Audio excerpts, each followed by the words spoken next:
Hello friends, आपका एक बार फिर स्वागत है हमारे यूट्यूब चैनल गुरु ज्ञान अड्डा ऑनलाइन स्टडी पॉइंट पर। और मैं नीरज सर आपका 1 मई को मजदूर दिवस के मौके पर आपका हार्दिक स्वागत करता हूँ अपने यूट्यूब चैनल पर।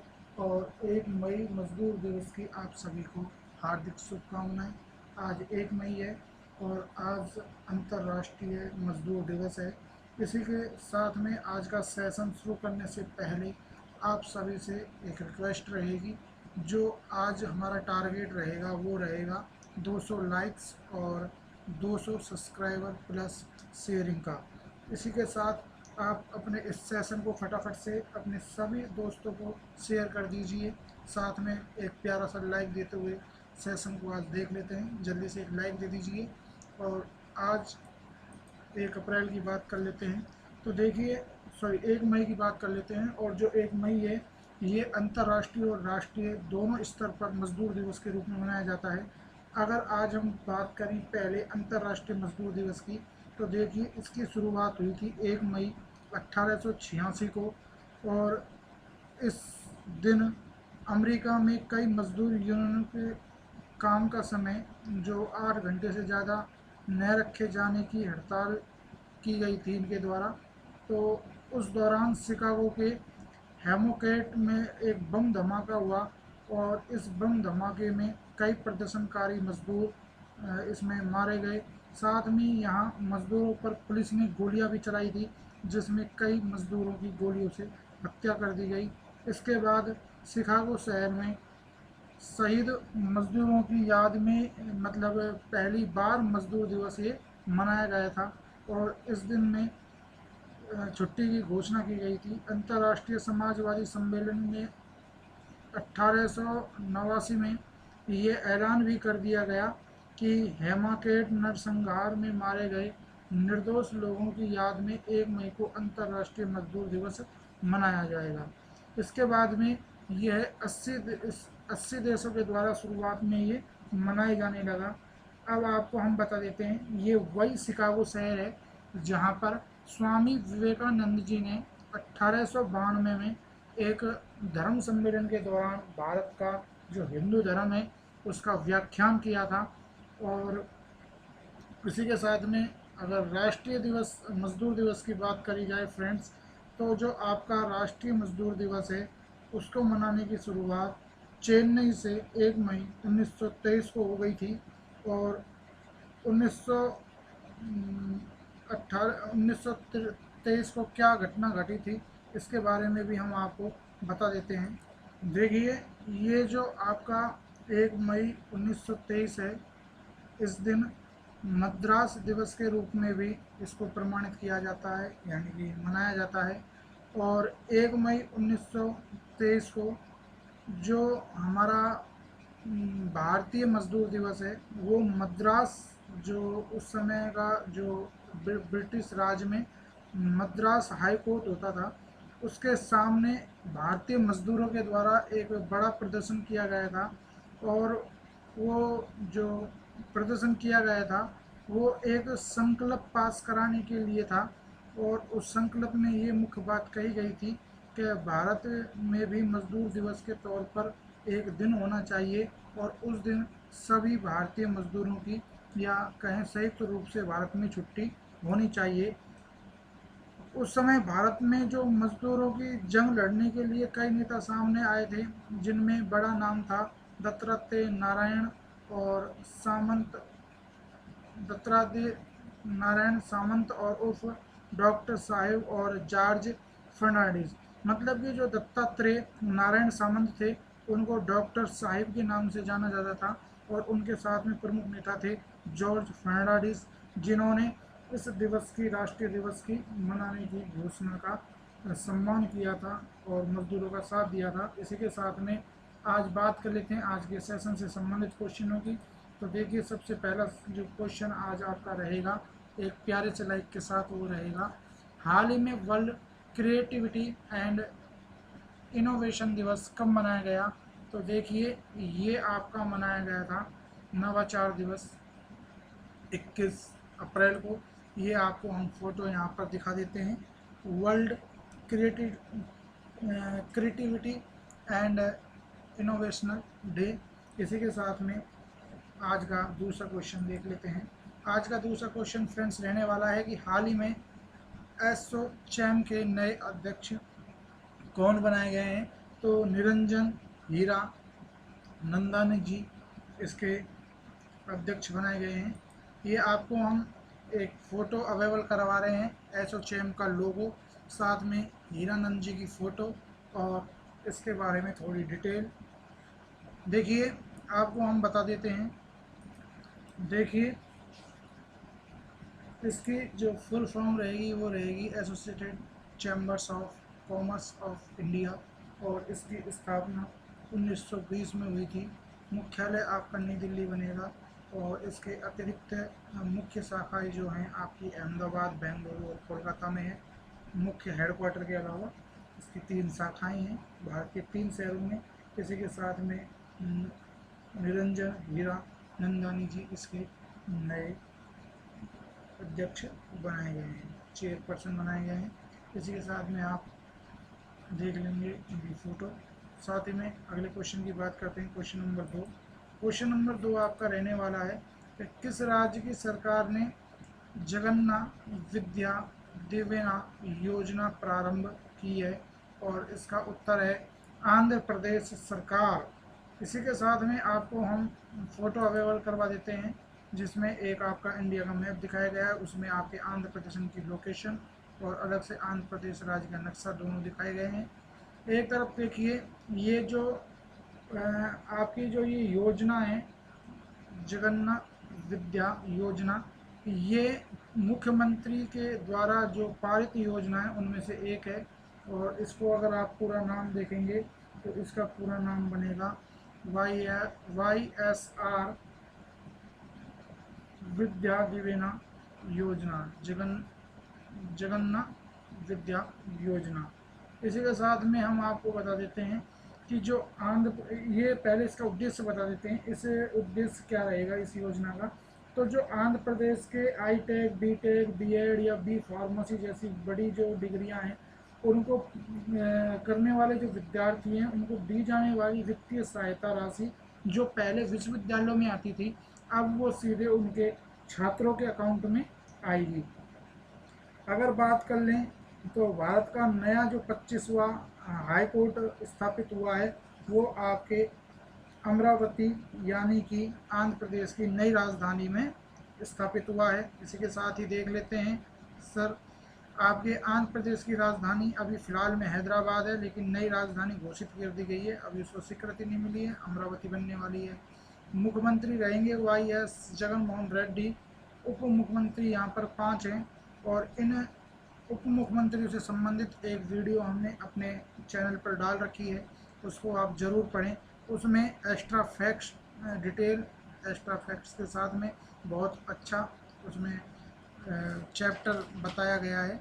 इसके साथ में राज्यपाल की अगर बात करें तो विश्वभूषण हरिचंदन यहाँ आपके राज्यपाल बनते हैं, और मुख्य न्यायाधीश जो 25वां न्यायालय उच्च न्यायालय बना है उसके मुख्य न्यायाधीश हैं JK महेश्वरी साहब। इसी के साथ में अगला क्वेश्चन की अगर हम चर्चा करें तो अगला क्वेश्चन हमारा रहने वाला है क्वेश्चन नंबर 3। क्वेश्चन नंबर 4, हाल ही में किस प्रसिद्ध कंपनी द्वारा कम कीमत के वेंटिलेटर का उत्पादन शुरू कर दिया गया है। तो देखिए कम कीमत के वेंटिलेटर आपके मारुति सुजुकी कंपनी के द्वारा बनाए जा रहे हैं। इससे पहले अगर IITs के बारे में क्षेत्र में बात करें तो IIT रुड़की ने भी आपके कम कीमत के वेंटिलेटर हैं कोरोना मरीजों के लिए वो उपलब्ध कराए थे, उनका आविष्कार किया था। अगर इसी के साथ में मारुति सुजुकी अगर बात करें तो देखिए ये जो वेंटिलेटर हैं ये इस कंपनी की एक शाखा है गौतम बुद्ध नगर में, वहाँ पर इसका उत्पादन किया जा रहा है। उद्देश्य क्या है सर इसको बनाने का, तो कोविड-19 की लड़ाई में भारत सरकार का सहयोग करने की कामना के हिसाब से ये कंपनी ये कम लागत के वेंटिलेटर तैयार कर रही है। इसी के साथ में अगर मारुति सुजुकी की बात करी जाए तो इसका हेडक्वार्टर रहेगा नई दिल्ली, अध्यक्ष रहेंगे RC महेश्वरी और MD रहेंगी केंची आयुकावा, ये जापानीज हैं। तो इसी के साथ में अगले क्वेश्चन की हम बात कर लेते हैं।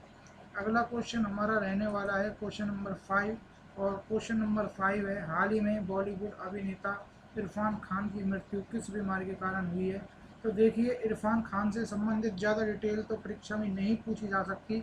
अगर पूछी जाएगी तो इनकी शुरुआत की फिल्म पूछी जाएगी कि इनकी शुरुआत की फिल्म कौन सी थी, या इन्होंने किन हॉलीवुड फिल्मों में काम किया था। तो या फिर पूछा जाएगा इनकी बीमारी का कारण, कौन सी बीमारी, इनकी मृत्यु किस बीमारी से हुई है। ये 3 क्वेश्चन यहाँ महत्वपूर्ण बनने वाले हैं। तो एक क्वेश्चन आज हमने अपने इस सेशन में शामिल किया है, क्योंकि ये कल के दिन ही इनकी डेथ हुई थी, यानी कि 29 तारीख को।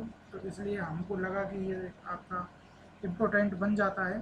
तो देख लो, न्यूरो एंड्रोक्राइन ट्यूमर से इनकी मृत्यु हुई थी, और जो इस बीमारी का पता था इन्हें 2018 में इस बीमारी का पता लगा था। इसके बाद ये 1 साल तक इंग्लैंड चले गए थे, इस बीमारी का इलाज कराने के बाद में ठीक हो गए थे।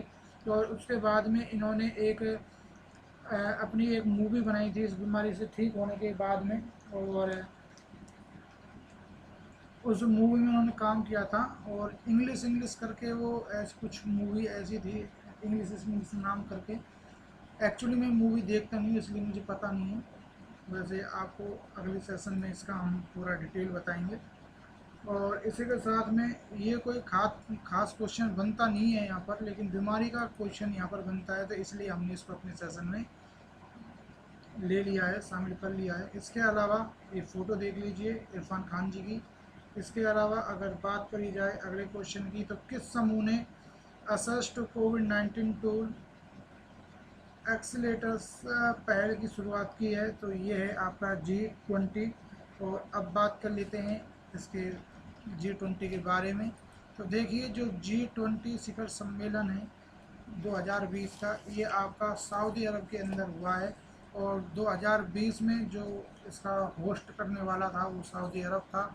और इसके जो अध्यक्ष हैं G20 के इस साल के 2020 के, तो इसके अध्यक्ष हैं शाह सलमान, जो आपके सऊदी अरब के किंग हैं। इसी के साथ में इसका कोई भी, देखिए एक बात यहाँ ये समझ लीजिए कि G20 जो शिखर सम्मेलन होते हैं, इनका कोई भी स्थायी अध्यक्ष नहीं है, और ना ही इनका कोई स्थायी मुख्यालय है। जहाँ इसका अगले साल जहाँ जो मेज़बानी करता है वहीं इसका 1 साल तक मुख्यालय होता है, और वहीं देश के राष्ट्रपति, प्रधानमंत्री या राजा वहाँ अध्यक्ष रहते हैं 1 साल के लिए। जैसे कि पिछले साल जो इसका 14वां सत्र हुआ था वो हुआ था जापान में, और जापान के ओसाका शहर में ये संपन्न हुआ था। और जो आपके जापानी जो प्रधानमंत्री थे शिंजो आबे, वो इसके 1 वर्ष तक अध्यक्ष रहे थे। अब वर्तमान में इसके अध्यक्ष हैं शाह सलमान, किंग ऑफ सऊदी अरब। और मेज़बान जो इसका देश रहेगा वो रहेगा सऊदी अरब। तो अब इसके बारे में हम हल्की सी चर्चा कर लेते हैं। तो देखिए, G20 जो देश है इसमें 19 देश और यूरोपीय संघ को शामिल किया गया है। मतलब कि विश्व के 19 देश और यूरोपीय संघ बनकर G20 बना है। इसकी स्थापना 26 सितंबर 1999 को हुई थी, जब विश्व में आर्थिक आपात लागू हो गया था और आर्थिक स्थिति बहुत ख़राब हो गई थी। उस समय इसकी स्थापना हुई थी। और जो G20 जो बैठक 2020 में हुई है, ये पहली वीडियो कॉन्फ्रेंसिंग के जरिए होने वाली पहली बैठक है, और ये 15वें सत्र था ये इनका। और अगर कुछ इम्पोर्टेंट डिटेल्स अगर हम आपको बताएं, तो देखिए ये तो था इसका 15वां सत्र। अब बात कर लेते हैं 16वें सत्र की, जो 2021 में इटली में संपन्न होगा। और जो इसका 17वां संस्करण है वो भारत इसका मेजबान देश रहेगा 2022 में। और अगर इससे संबंधित बात करें 2020 के संबंध में, तो 5 ट्रिलियन डॉलर के साथ, तो देखिए 2020 की इस वर्चुअल बैठक में 5 ट्रिलियन डॉलर के पैकेज के साथ में उसका उपयोग सामाजिक व आर्थिक जो प्रभावों का जो मुकाबला, जो जैसे कि अभी सामाजिक और आर्थिक प्रभाव कोरोना की वजह से चल रहा है, ऐसे प्रभावों का मुकाबला करने के लिए उसका उपयोग किया जाएगा। 2020 की थी 2020 की बैठक कहाँ हुई है, तो देखिए 2020 की बैठक आपकी सऊदी अरब की राजधानी रियाद में संपन्न हुई है। अगर इसी के साथ में बात कर लेते हैं सऊदी अरब के किंग का नाम क्या है, तो सऊदी अरब के जो किंग है उनका नाम है सलमान बिन अब्दुल अजीज अल सऊद, और जो प्रिंस सलमान है वो इन्हीं के बेटे हैं। इसके अलावा इसका 15वां ये सत्र था। अब देखिए सर, इसके बारे में हल्की सी डिटेल बता देते हैं। ये जो इसके सदस्य देश हैं उनके वित्त मंत्रियों की और जो केंद्रीय बैंकों के गवर्नर हैं उनके सदस्य इसमें भाग लेते हैं। इसी के साथ में अगले क्वेश्चन की बात कर लेते हैं। अगला क्वेश्चन आपका, हाल ही में भारत ने किस खेल की मेजबानी 2021 में गंवा दी है, तो देखिए 2021 में एक टूर्नामेंट होने वाला था भारत में, और उस टूर्नामेंट की जो मेजबानी है वो भारत ने अपने हाथों से गंवा दी है। और जो वो टूर्नामेंट था वो होने वाला था विश्व पुरुष मुक्केबाजी चैंपियनशिप, जो भारत में आयोजित होने वाली थी, लेकिन अब ये सर्बिया में होने वाली है, क्योंकि भारत ने तो इसकी जो फीस थी वो भर नहीं पाया था, जिसके चलते पोस्टपोन यहाँ से हटा दिया गया था, मेजबानी भारत से हाथ से छीन ली गई थी। अब देख लेते हैं, तो इंटरनेशनल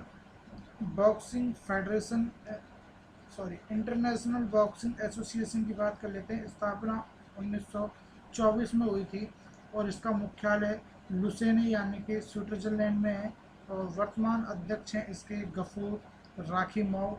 और इसी के साथ में बात कर लेते हैं, अगर भारत इसकी मेज़बानी नहीं करेगा तो अब कौन करेगा, तो सर्बिया अब इसकी मेज़बानी करेगा। और जो बेलग्रेड है वो यहाँ की राजधानी है सर्बिया की, और सर्बियन दिनार यहाँ की मुद्रा है। अगर बात करी जाए सर्बिया के बारे में, तो सर गुटनिरपेक्ष जो आंदोलन था वो यहीं से शुरू हुआ था, और जो गुटनिरपेक्ष आंदोलन है उसकी स्थापना 1961 में हुई थी, और जो सर्बिया की राजधानी है बेलग्रेड, यहीं पर इसका मुख्यालय स्थित है। अगर बात करी जाए 18वें यानी कि गुटनिरपेक्ष जो समिट हुई थी 2019 की, उसकी अध्यक्षता बाकू ने करी थी। इसके अलावा आपको हमने बता ही दिया है इंटरनेशनल बॉक्सिंग एसोसिएशन के बारे में। अगला क्वेश्चन देख लेते हैं इसी के साथ में। अगला क्वेश्चन रहेगा हमारा, हाल ही में किस राज्य सरकार द्वारा पत्रकारों को 10 लाख रुपए का बीमा कवर देने की घोषणा की गई है, तो देखिए ये घोषणा की गई है हमारे भारत की हरियाणा सरकार के द्वारा। और हरियाणा जो सरकार है उसने हाल ही में जो कोविड-19 से संबंधित जो खबर पत्रकार या मीडिया कर्मी जो पहुंचा रहे हैं आम जनता के पास में लॉकडाउन की स्थिति में, यदि उन पत्रकारों को कोविड-19 हो जाता है रोग, और उस रोग के चलते यदि उनकी कोई क्षति हो जाती है जान माल की या शरीर की, तो ऐसी स्थिति में राज्य सरकार हरियाणा की 10 लाख रुपए का मुआवजा यहाँ देगी। ऐसी ही घोषणा कल यानी कि 29 तारीख को एक और राज्य ने कर दी है, और उस राज्य का नाम है असम। और असम ने भी अपने राज्य के जो पत्रकार हैं उनको 50 लाख रुपए तक का बीमा कवर देने की घोषणा कर दी है। और इसी के साथ में आपका हरियाणा की बात कर लेते हैं। हरियाणा की राजधानी रहेगी चंडीगढ़, जो कि पंजाब की भी संयुक्त राजधानी है। आपके मुख्यमंत्री रहेंगे मनोहर लाल खट्टर, उप मुख्यमंत्री रहेंगे दुष्यंत चौटाला, और राज्यपाल आपके चंडीगढ़ हाई कोर्ट के रहेंगे यानी कि हरियाणा हाई कोर्ट के सत्यदेव नारायण आर्य। सॉरी, आपके जो राज्यपाल, सॉरी गलती हो गई, माफ़ करना, जो आपके हरियाणा के राज्यपाल रहेंगे वो रहेंगे सत्यदेव नारायण आर्य। इसी के साथ में आपके जो यहाँ के मुख्य न्यायाधीश होंगे तो आपका जो हाई कोर्ट बनता है यहाँ पंजाब और हरियाणा उच्च न्यायालय बनता है, क्योंकि संयुक्त यहाँ का जो उच्च न्यायालय है वो दोनों राज्यों का संयुक्त उच्च न्यायालय है। और देखिए यहाँ जो मुख्य न्यायाधीश बनेंगे वो बनेंगे रविशंकर झा। इसी के साथ में अगले क्वेश्चन पर चलते हैं। अगला क्वेश्चन आपका कहता है कि मूडीज इन्वेस्टर्स सर्विस ने दो साल 2020 के लिए भारत की वृद्धि दर यानी कि जीडीपी अनुमानित जो आपकी अनुमान से घटाकर, यानी कि ये थोड़ी सी मिसप्रिंट है, अनुमान से, जो क्वेश्चन दोबारा सुन लीजिए। मूडीज इन्वेस्टर्स सर्विस ने साल 2020 के लिए भारत की वृद्धि दर अनुमान को घटाकर कितने प्रतिशत कर दिया गया है? तो ये कर दिया गया है आपका 0.2%। इसी के साथ में आपको हम फोटो भी उपलब्ध करवा देते हैं। तो देखिए 0.2 इन्होंने रहने का अनुमान बताया है, क्योंकि इन्होंने मार्च में जो डाटा एक लॉन्च किया था अभी मार्च 2020 में, तो इन्होंने भारत की जीडीपी उसमें 2.5% बताई थी, रहने का अनुमान बताया था 2.5। इसी के साथ में जो अब नया डाटा आया है उसमें 0.2 बताई गई है, और चीन की बताई गई है 1%। इसी के साथ में अगर बात करी जाए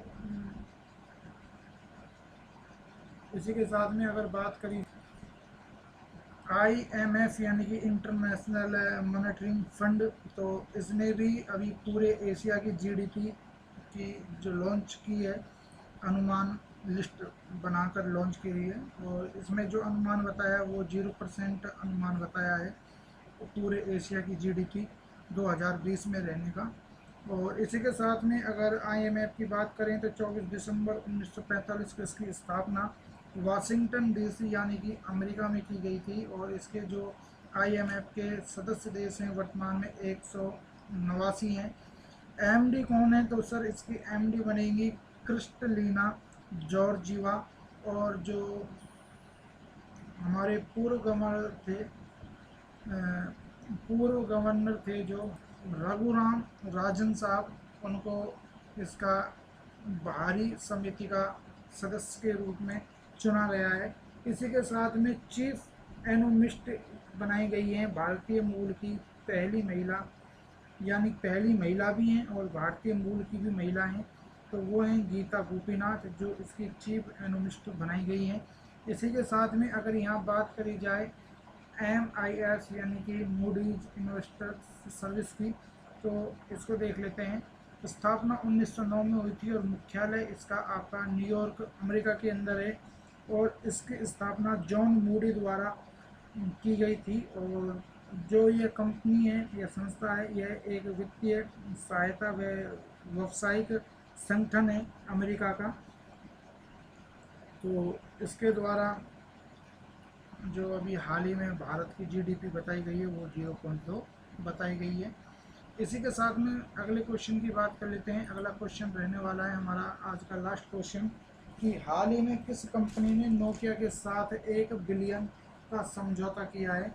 तो देखिए ये किया है आपका एयरटेल के साथ में, और उद्देश्य क्या है? तो उद्देश्य आपका 5G लॉन्च करने का, कि ये आपके 9 जोन इन्होंने सेलेक्ट किए हैं भारत में, और उन 9 जोनों में ये 5G नेटवर्क के साथ अपने फ़ोन और नेटवर्क दोनों को भारत में उतारने की सलाह बना रखी है।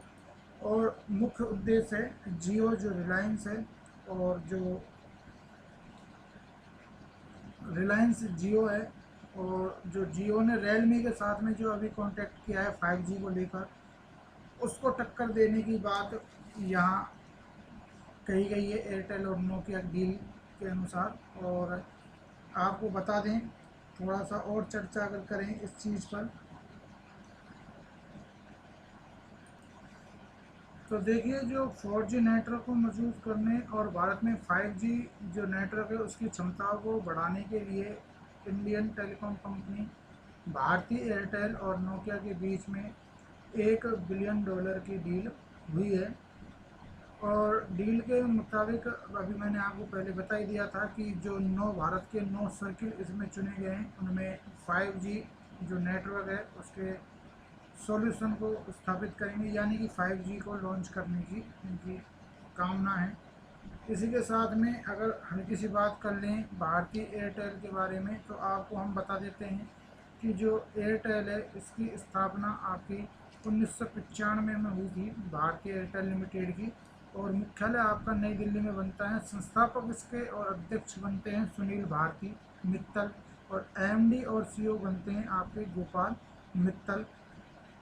इसी के साथ में अगर नोकिया की बात करें तो नोकिया 1865 में स्थापित एक कंपनी है, और इसको यानी कि फिनलैंड में एक शहर है, तो वहाँ पर इसका मुख्यालय है। और इसके जो अभी वर्तमान में चेयरमैन हैं वो हैं रिस्टो सालामू, और इसके जो प्रेसिडेंट या सीईओ हैं वो हैं आपके राजीव सूरी साहब। इसी के साथ में आज का अंतिम क्वेश्चन देख लेते हैं, जो आपका होमवर्क में रहता है ये क्वेश्चन। आज का क्वेश्चन जो हमने आपको कल 30 तारीख को जो क्वेश्चन दिया था वो था, हमने आपसे पूछा था कि 29/4/2020 को किस मशहूर भारतीय बॉलीवुड अभिनेता का निधन हो गया है। तो ये हैं आपके इरफान खान, और इरफान खान बॉलीवुड के साथ साथ हॉलीवुड फिल्म अभिनेता भी थे। और इसके साथ में आज का जो क्वेश्चन रहेगा वो रहेगा आपके लिए होमवर्क में, आप अधिक से अधिक कमेंट जरूर करें और कमेंट में इसका उत्तर लिखें और मोटिवेशनल कोट भी डालें, जिसको कि हम आप हमारे सेशंस में शामिल कर सकें। तो देखिए आज का प्रश्न रहेगा कि हाल ही में भारत का कौन सा राज्य कोरोना मुक्त बन गया है। तो आपको बताना है कि भारत का कौन सा राज्य जो पूर्णतः कोरोना मुक्त बन गया है। इसका आप कमेंट में जवाब जरूर दें। और साथ ही अब इस सेशन को अगर हम बड़ी मेहनत से ये सेशन आप लोगों की तैयारी को सुचारू रखने के लिए लाते हैं और बड़ी मेहनत से ये बनाते हैं, तो इस मेहनत के लिए और मेरी गुरु दीक्षा के जो गुरु गुरु के रूप में एक निवेदन करता हूँ कि आप इस सेशन को अधिक से अधिक अपने यार दोस्त या परिवार के जो वो सदस्य जो किसी सरकारी नौकरी की तैयारी कर रहे हैं उनको आप ज़रूर शेयर करें। खुद के साथ साथ दूसरों को भी फ़ायदा पहुंचाएं, और लाइक में कोई कंजूसी ना करें, और सब्सक्राइब ज़रूर करें हमारे चैनल को। इसी के साथ में stay home stay safe, corona virus से लड़ते रहिए अपने घर पर बैठकर अपनी तैयारी को सुचारू रखते हुए। और इसी के साथ हम आज अलविदा लेते हैं, फिर मिलते हैं कल के सेशन में। नमस्कार।